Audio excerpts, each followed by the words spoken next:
Alright, so what we're going to look at in this video is taking your data from your Sugar Standard Curve Lab and plugging it into a spreadsheet and creating your standard curve. Understand what a standard curve is. It's a graph that looks kind of like this, and it's called the standard curve because those solutions that you used are considered to be standardized solutions.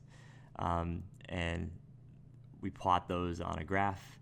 We plot them by two of their properties, in this case percent by mass and density, and then we figure out the best fit line and the equation for the line, and we can do all sorts of things with that. So what we're going to do, we're going to have, when this is all said and done, is the first thing you're going to have to do is input data like this. So this is our data. These are our percent by masses of our standard solutions. These are the measured densities of those solutions. So the first thing we'll do is set that up, and then I'll show you how to turn this data table into a graph that looks very much like this with all of these features. You'll have your equation of your line, you'll have your percents, your densities labeled, so on and so forth. So let's jump in and kind of start from the very beginning. We're going to start off by talking about making this graph here. Mine's a little bit color-coded, I'll add that in, but it's not really important for the data table. You're just going to really use this data table to get to your finished standard curve here. So what we want to do, right, if you jump back, is that I want to have percent by mass. So let's type that in.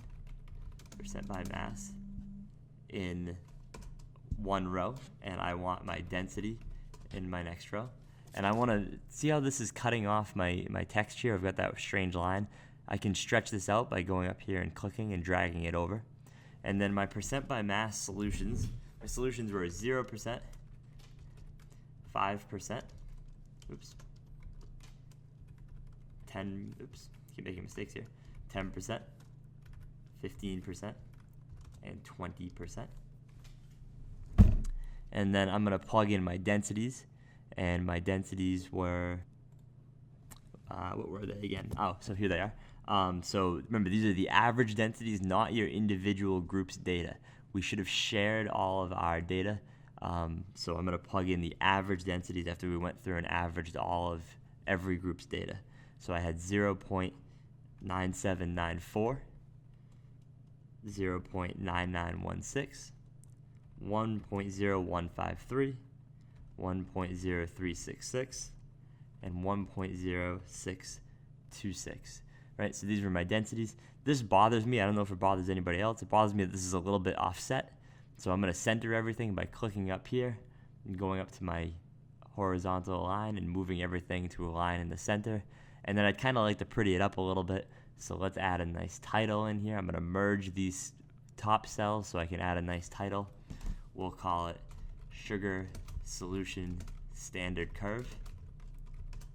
And then let's add some colors. We'll make my densities green. We'll make my percent by masses red. We'll make my heading kind of a light gray there. Oops. And let's go ahead and spell curve right while we're at it. And capitalize mass. Right, just prettying it up. Doesn't really matter. It's actually not important. You won't even see any of these things in the final product. Your final product here is your finished standard curve, like back here.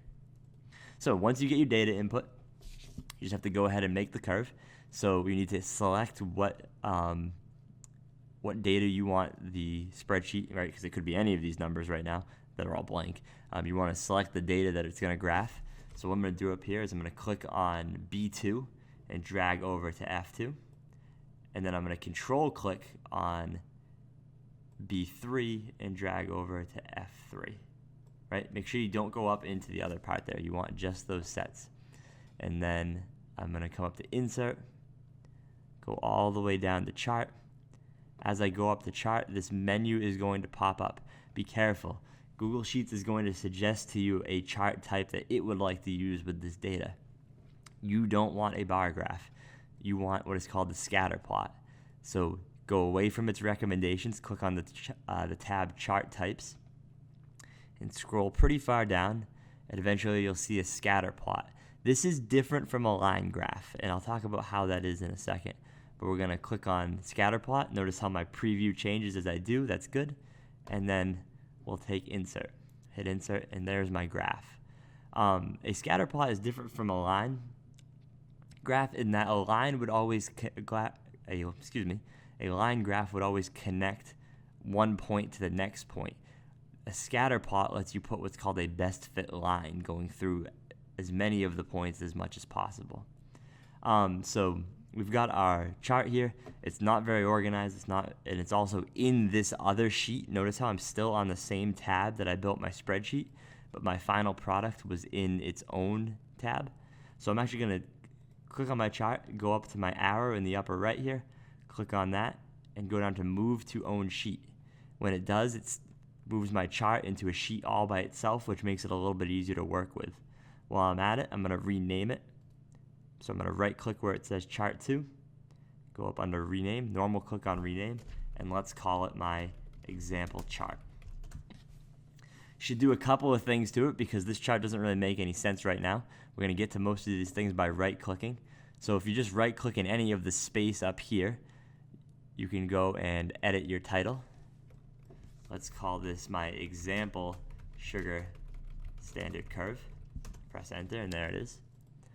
I'm going to add some axes titles in here. So let's add in my left vertical axis title. Again, I'm getting to this pop-up menu by right-clicking. Right-clicking.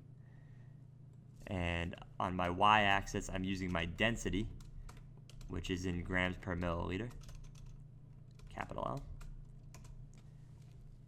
I don't know why I can't spell curve right. And then down here under percent by mass, I'm going to right-click again. I'm going to add a horizontal axis title, and this is percent by mass. All right, so now my chart looks a little bit better, but we still don't really have quite the finished product here, right? There's no line, there's no meaningful information over on the side here. So to get into that menu, I'm going to go to Advanced Edit here. This menu will pop up, and I want to work quite a bit down here. I'm going to scroll all the way down until I get to down here where it has this trend line option. A trend line and a best fit line are essentially the same thing. We know, because of our understanding of science, that percent by mass and density should have a linear relationship. So what we're going to do is under trend line, we're going to click on this tab, drop it down, we're going to select a linear line. Right? Once we do that, we get this whole second set of options that pop up. Right? We can change the color of our line. Right? Let's do kind of that purplish color. We can change kind of how light or dark it is. We can change how thick it is. Feel free to play around with that, but none of it's really that important. What you really want to do is change the label. Right now, it's just going with this custom label. Now, we could name this, but what we really want is not just a random name for this. We want to know what the equation of this best fit line is. Notice that you can also get that equation by hovering your mouse over it. See how that menu, that little text box is popping up telling me what my equation is? That's fine, but I want to see it right on my chart, so I'm going to click under Label and go down to Use Equation, and now that pops up. And I'm also going to click Show R Squared, and now I've got my finished product. So this, let's just talk about this piece over here for a second. Your y equals 0.423 times x plus 0.975. That's the equation of this best fit line. Remember, the best fit line is the line that goes through these points as best as possible. So that equation that you're seeing here is the equation that you're going to use in the next part of the lab. You're going to go ahead and take the density of those commercial beverages, Pepsi, apple juice, things like that, and you're going to plug that value in for the y, and then you have an equation that has only one variable, that's the x coordinate, and you're going to solve for the x. Well, why are you doing that? Well, what are your x values? Your x values are percent by masses, and this is, remember, sugar, right? So we're not just solving for any random percent. Essentially what we're going to do is take the density of a beverage, plug it into this equation, and we will be able to calculate out how much of that beverage is sugar in the form of a percent. The other thing I'd like to point out to you here is your R squared. R squared for this graph is 0.988. That's pretty solid. And R squared value basically just represents how well all of these data points that we've got, these blue data points, are fitting on that best fit line. You see that they don't all perfectly fit on the line, right? This one's a little bit up, this one's a little bit down. That's kind of normal. if your R-squared value was 1.0, that would mean that every single data point fit on the best fit line perfectly. So make sure you get this graph all made up. Once you do, print it out. You're going to want to attach it to your final lab, and then we'll finish the lab tomorrow. Take care.